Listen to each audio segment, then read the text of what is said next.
Kagabi ng alas 8, yung mga kaulapan na minomonitor natin dito sa kanluran ng Luzon ay isinangganap na low pressure area. Huli itong namataan sa layong 640 kilometers kanluran ng Iba, Zambales. So nasa labas po ito ng ating area of responsibility and sa kasalukuyan po mababa pa yung chance nito na maging bagyo within the next 24 hours. But for now po, nakikita natin na yung trough or extension nito ay magdudulot ng mga pag-ulan sa malaking bahagi ng Northern at Central Luzon. And ito pong mga pag-ulan nito na dulot ng trough ng LPA ay magpapatuloy po hanggang bukas. Samantala, ang southwest monsoon o habagat naman ay patuloy pa rin nakakaapekto sa Southern Luzon at Visayas at magdadala pa rin ito ng mataas na tsansa ng mga pag-ulan, pagkilat at pagkulog lalong-lalo na dito sa kanluran ng Southern Luzon at Visayas. So patuloy pa rin pong pag-iingat sa posibilidad ng mga pagbaha at pagguho ng lupa. Samantala,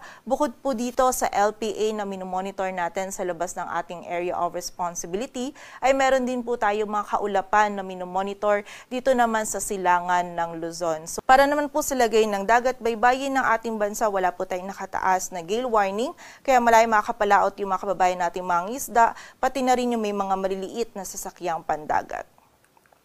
Ang araw ay sisikat mamayang 5:42 ng umaga at lulubog mamayang 6:18 ng hapon.